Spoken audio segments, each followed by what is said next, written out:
सनातन धर्म में भाई और बहन के प्रेम का पावन पर्व, एक ऐसा पर्व जहां रक्षा सूत्र बांधने पर, रक्षा मूली बांधने पर, रक्षाबंधन बांधने पर एक भाई अपनी बहन की रक्षा का संकल्प लेता है। मैं बात कर रहा हूं राखी यानी रक्षाबंधन की।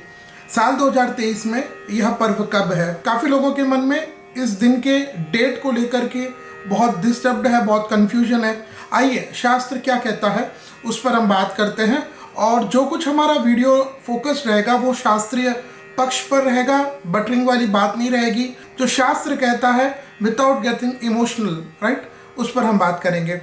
देखिए, रक्षाबंधन जब आप करते हैं तो शास्त्र इसके लिए एक आदेश करता है, भद्रायाम द्वयन कर्तव्ये श्रावणी फाल्गुनी तथा। इसका अर्थ भद्रा के समय एक तो आपको रक्षाबंधन नहीं करनी चाहिए और होलिका दीपन, होलिका दहन नहीं करनी चाहिए। अब साल 2023 में रक्षाबंधन का दिन कब रहेगा, शुभ मुहूर्त क्या है, इसको समझते हैं। रक्षाबंधन के लिए शास्त्र में एक और बात यह भी प्रचलित है, यह भी कही गई है कि जिस समय आप रक्षाबंधन कर रहे हैं, एक तो जैसे पूर्व में कहा कि उस समय भद्रा नहीं होनी चाहिए, प्रथम विषय। दूसरा विषय, उस दिन पूर्णिमा तिथि होनी जरूरी है। जिस समय आप रक्षाबंधन कर रहे हैं उस समय पूर्णिमा तिथि होना इज़ वेरी इंपॉर्टेंट। नाउ अब हम बात करते हैं साल 2023 में पूर्णिमा तिथि कब है। पूर्णिमा तिथि 30 अगस्त 2023 को प्रातः 10:49 10:59 AM को प्रारंभ होगी और ये समाप्त होगी 31 अगस्त 2023 को प्रातः 7:06। तो यह पूर्णिमा तिथि यानी 30 तारीख को 10:59 यानी लगभग 11 बजे से पूर्णिमा चालू हो जाएगी, जो पूरा दिन और पूरी रात रहेगी। अब हम बात करते हैं इस दिन भद्रा कब है। भद्रा 30 अगस्त 2023 को प्रातः 10:59 से रात के 9:02 तक भद्रा रहेगी। अब आप यहाँ पर इस चीज़ को, टेक्निकल चीज़ यह है कि जब पूरा दिन भद्रा है तो क्या करना चाहिए। जैसे शास्त्र में मैंने अभी पूर्व में बताया कि चाहे परिस्थिति कुछ भी हो, किसी भी कॉन्सिक्वेंस में, किसी भी परिस्थिति में भद्रा में रक्षाबंधन नहीं होना चाहिए, तो और पूर्णिमा तिथि में ही रक्षाबंधन करनी चाहिए। तो इस सिनारियो में आपको 30 तारीख को सुबह में 10:59 को आपको पूर्णिमा तिथि लगेगी। तो उसके पहले पूर्णिमा तिथि नहीं है तो आप 30 तारीख को सुबह 11 बजे से पहले तो आप रक्षाबंधन नहीं कर सकते। अब उसके बाद भद्रा प्रारंभ हो रही है जो रात के 9:02 तक रहेगी। तो 9:02, 30 तारीख को रात के 9:02, ड्यूरिंग दिस भद्रा पीरियड आप रक्षाबंधन नहीं कर सकते।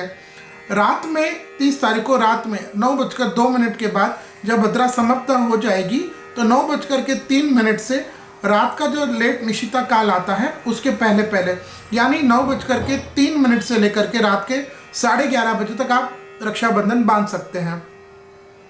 अब कई लोग एक और प्रश्न ये रखते हैं, और बहुत एस्ट्रोलॉजर्स, बहुत विद्वान भी कहते हैं कि 7 तारीख को भाई भले ही सुबह पूर्णिमा 7:06 तक है, लेकिन सूर्योदय व्यापिनी तो है ना, उस दिन क्यों नहीं करें?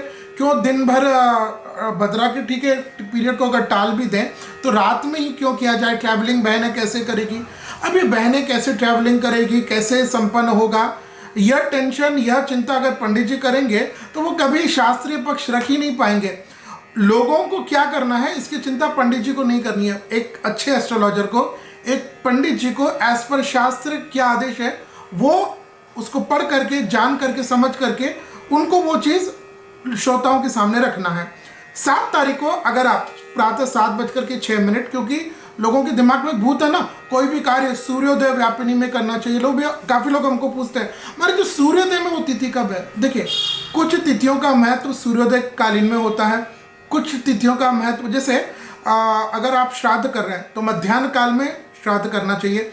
पूर्णिमा, प्रदोष, तृतीया, शंकर चतुर्थी, इनका महत्व रात में है, भले ये कभी भी खत्म हो रही हो। तो हर एक तिथि का अपना एक महत्व है। कोई तिथि का महत्व सुबह होता है, कोई दोपहर का, कोई रात में। तो अब आप हर एक के पीछे अगर आपके दिमाग में यह है कि सूर्योदय में वो तिथि उसको दिन भर मान लें तो यह अपराध होगा। हम अगर रक्षाबंधन को ही मानते हैं तो 31 तारीख को सुबह 7:06 तक पूर्णिमा तिथि रहेगी। सूर्योदय में है, लेकिन शास्त्र क्या कहता है, किसी भी तिथि को, हम सिर्फ पूर्णिमा तिथि की बात कर रहे हैं रक्षाबंधन के संबंध में, उसके ही लेकर के। तो शास्त्र कहता है कि अगर पूर्णिमा तिथि सूर्योदय के बाद त्रिमुहूर्त व्यापिनी है, कम से कम त्रिमुहूर्त व्यापिनी होना चाहिए। अगर उतनी मिनिमम है तो तब उसी परिस्थिति में उसको पूरा दिन भर माना जाएगा और उसी परिस्थिति में आप दिन भर रक्षाबंधन कर सकते हैं। अब 31 तारीख को 31 को मॉर्निंग 7:06 जो पूर्णिमा तिथि है, ये त्रिमूर्त व्यापिनी नहीं है। तो अब इन सब टेक्निकल पॉइंट्स को जो शास्त्र के ही द्वारा प्रतिपादित है, बताए गए हैं, इनके द्वारा हम इस कंक्लूजन पर, इस निर्णय पर पहुंचे हैं कि 30 तारीख को प्रातः 11 बजे से पहले आपको रक्षाबंधन नहीं करनी है। 31 तारीख को बिल्कुल नहीं करना है। तो कब बांधना है जी? 30 तारीख को रात में जब भद्रा समाप्त हो जाएगी 9:02 से लेकर के लेट नाइट निशिता काल से पहले 11:30 बजे के पहले आपको रात में लगभग 2.5 घंटे का यह समय रहेगा, उस दौरान ही आप रक्षा करिएगा। सूर्योदय दिन भर है, इन सब चीज़ों को नहीं माने। अगर इसके अलावा कोई भी पंडित जी अपना पक्ष रखते हैं कि 30 तारीख को सुबह कर सकते हैं, पूर्णिमा तिथि नहीं है तो क्या हुआ, या 31 तारीख को अगर कर सकते हैं, तो मैं आपसे प्रार्थना करता हूं कि आप उन पंडित जी से शास्त्रीय पक्ष क्या है, जो पंडित जी, जो भी एस्ट्रोलॉजर अपनी बात रख रहे हैं, उनसे यह अवश्य प्रार्थना करें कि महाराज जी जो आप कर रहे हैं, is it as per our ethics, is it as per panchang, is it as per our शास्त्र?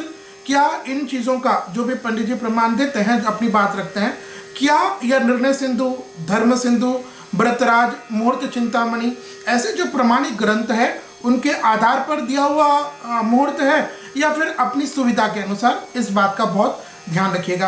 अंत में एक विशेष प्रार्थना मैं आप सभी से करना चाहूँगा। आजकल एक फैशन चल पड़ा है कि लोग रक्षाबंधन होटल्स में या बाहर जाकर के करते। देखिए, आप रक्षाबंधन कहाँ करना चाहिए, इसको मैं बात रखूँगा। रक्षाबंधन हमेशा अपने इष्ट, अपने भगवान, जो भगवान 24 घंटे आपकी रक्षा करते हैं, 24/7 साल भर आपकी रक्षा करते हैं, उनकी साक्षी के सामने, उनकी फोटो है, या जो आपके घर के एंसेस्टर्स है, पितृ है, उनके सामने आप रक्षाबंधन करिएगा। रक्षाबंधन आप वहाँ करिए। रक्षाबंधन होने के बाद आपकी इच्छा है तो आप किसी भी होटल में जाइए ना, उसमें कोई मनाही नहीं। लेकिन यह इतना पवित्र त्यौहार, एक पवित्र जगह, अपने माता पिता, घर के बड़े बुजुर्ग हैं, उनके साथ अपने इष्ट की साक्षी में, अपने जो पूर्वज है उनकी तस्वीर, उनकी साक्षी में, या फिर आपका घर का जो मंदिर का स्थान है जो सबसे स्पीशियस होता है, वहाँ पर आप कीजिएगा। पुनः आप सभी को रक्षाबंधन के पावन पर्व की मंगलमय शुभकामना।